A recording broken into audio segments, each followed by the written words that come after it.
Welcome to this week's midweek rest and reset guided logic of the heart and mudra. I am going to be on an airplane next week, so there will be a recording available on the webpage where the invitation to this is. Generally, it will be easy to find from the Amagi Path homepage somewhere and social media and stuff. If this is why we do the midweek rest and reset, right? There's all the things that need to get done. And there's all the limited resources that we have to work with.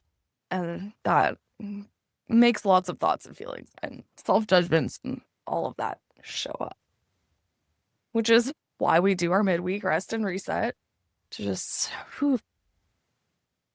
let those thoughts and feelings have their recognition and their gratitude and transform them into something that can help other people at some point in the future, right? Instead of standing in our way. So today I want to do a mudra. It's called the Padma mudra, and it's also sometimes called the lotus blossom. So you start your wrists and your pinkies and your thumbs touch, and these middle fingers open out. And you can bring your elbows in a little bit. If you can get them all the way touched, you can. You kind of want to hold this gesture in front of your chest. This is the loving kindness and inner beauty mudra. And again, this idea with the mudra is to hold the shape without any tension in your hands. And I think that's a really important practice to incorporate into our lives, whether it's a specific mudra or just resting your hands open on your legs during a meditation or on the floor during a savasana. We use our hands all the time, and we don't always think about that because we're not necessarily using chisels and axes and stuff. Maybe you do, but the most common tool for us to be using now is the smartphone, the keyboard, the computer, the gaming console. But you're still using your hand. And they are allowed to take a break every now and then. And this can help stretch out those muscles and relax them in a lengthened way. Some of the mudras are actually like this one I really like as a finger stretch. You put the backs of your hands together and you link all your fingers. It's a really nice finger stretch if you're starting to get a lot of stiffness in your hands. But for today, we're going to do this one. It's opening to possibilities, opening to the beauty you can find within the imperfect things, right? So as you find your place, whether you're sitting or standing or walking or laying down,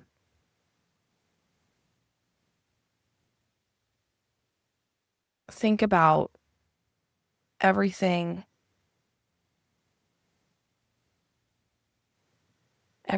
that's been frustrating or overwhelming. And that can be good or bad. It doesn't matter, but all of the things that you want to celebrate, all of the things that you wish you had gotten done already, the things that haven't even been started yet.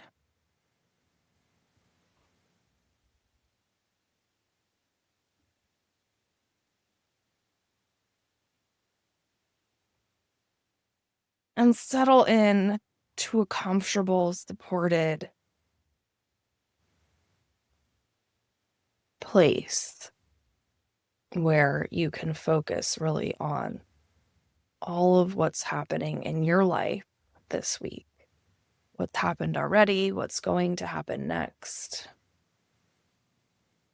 And let all of your thoughts and all of your feelings really come forward. And if it helps to think backwards from now to last week, you can go sequentially and the same moving forward. Or you can just notice what pops out at you immediately when you think about the week.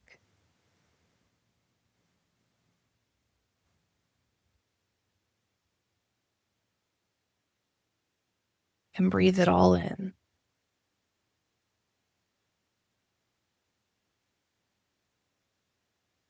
And don't worry about remembering every single little detail of every single little thing that's happened or plan on the calendar or the to-do list.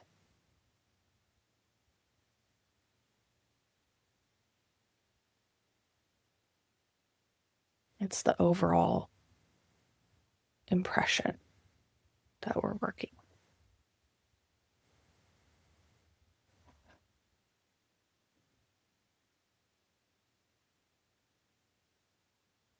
And when you feel like it's settled into the whole of the week, with all the thoughts and all the feelings within it, find where in your body, your physical body, you are holding all of it. You can start at your feet and move upward until you find pieces. Or you can start at your head and move downward to find pieces. And if you're not finding where in your body anything is, maybe there's a place of less sensation rather than more. So you might be looking for a place of tension, but you might be looking for a place of numbness or a place where you're cold or warm. And again, if you don't find anything at all, you can work with the physical sensation of the mudra that you're using today.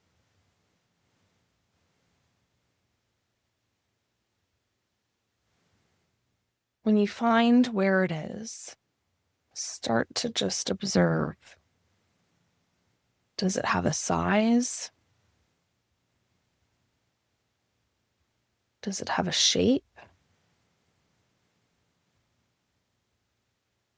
A density?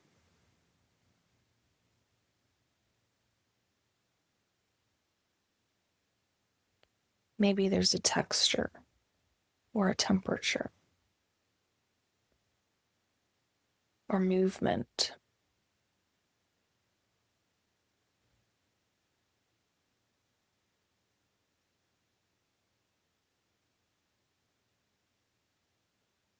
Maybe there's many pieces with many sensory qualities.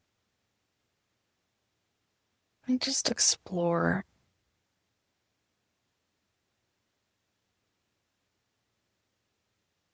Like you would at an art museum. What is it? What does it look like? What does it feel like? Is it heavy?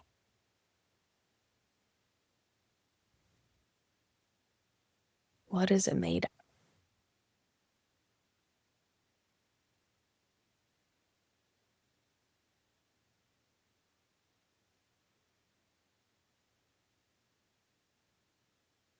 Is it two-dimensional? Is it three-dimensional? Four-dimensional?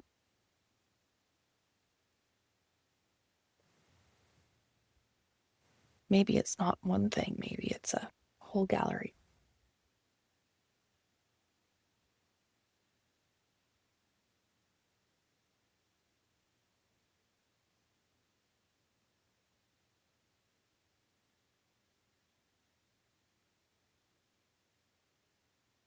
And when you have a clear imagination, a multisensory imagination that's holding all the thoughts and all the feelings that you have about everything that's going on for you this week, you can place it on an offering table or an altar or a basket in front of you with love and gratitude. And make sure that it carries that energy with it, right? You're not just separating from the image, you're separating from the substance that that image represents.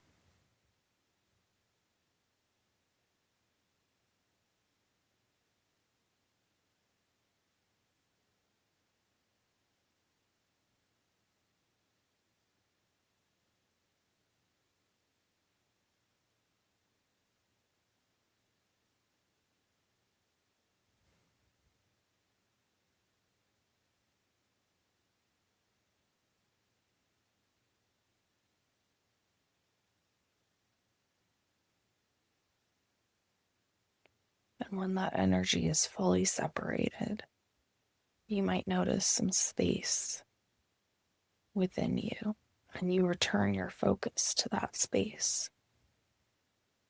And notice what new thing develops in that space that you've just created.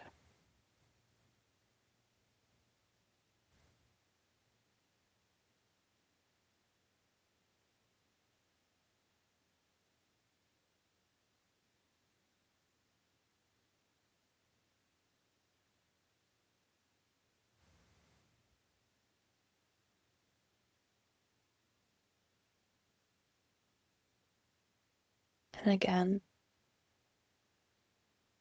notice the shape, size, density, texture, color, movement, there's sound.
And again, when you have complete multisensory imagination, you can,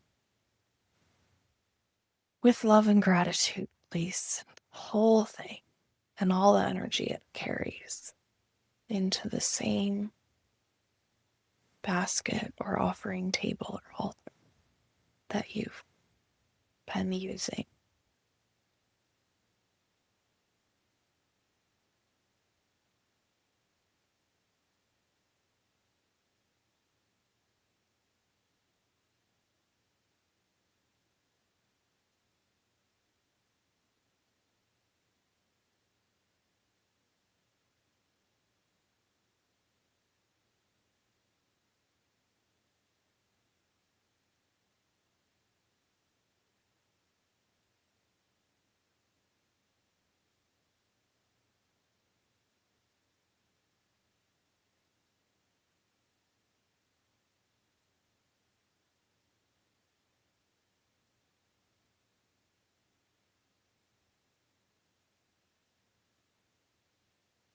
And when it's all the way separated, turn your focus inward again. And just observe.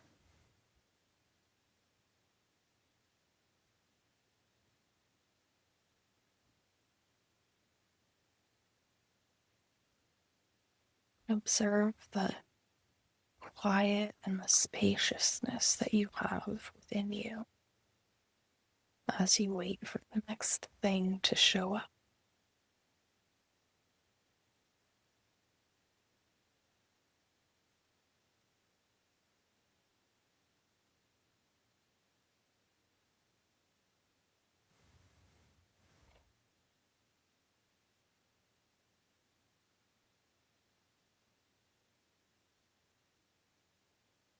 And as you observe, make sure, again, you're observing with all the senses: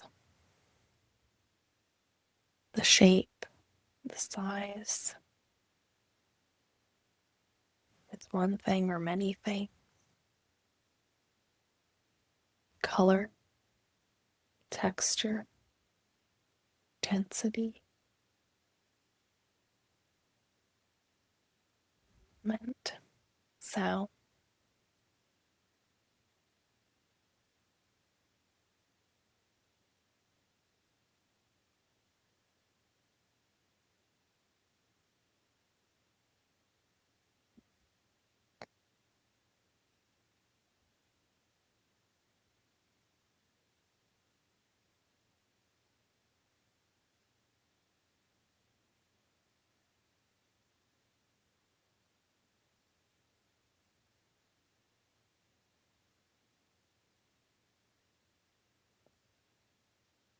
And again, when it feels like you have a complete multisensory imagination,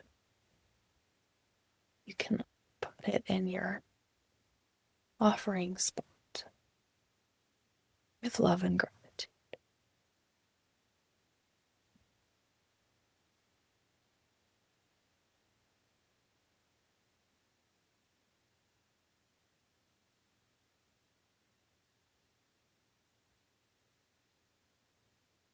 And when you turn your focus back to that space within yourself, you may notice the same thing arising again, stronger, maybe with slightly different details.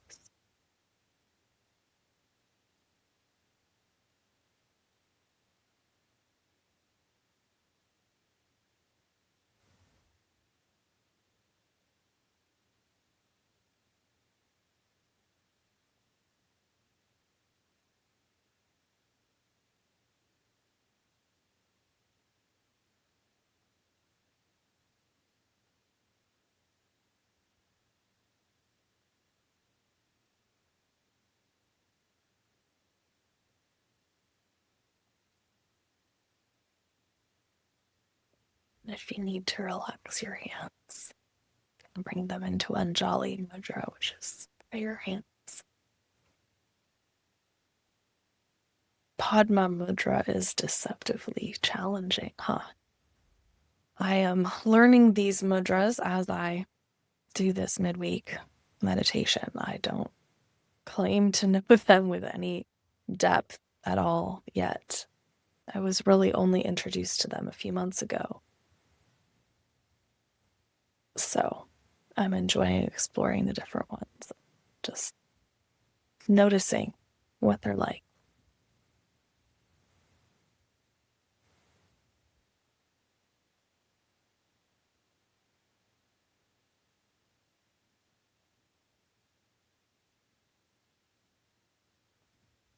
As I said earlier, Padma Mudra is about this opening of the heart and the loving kindness. And here, as we find this inner state of empathy, which we know we can test if we're there, because empathy is its own complement, which is why it keeps coming back stronger every time you separate from it. When you have this inner peace, this empathy state of consciousness, you can look back at what's happened so far in your week and see if you can notice through this Padma Mudra, this opening, was there loving kindness that you didn't notice before? Was there inner beauty that you didn't notice before?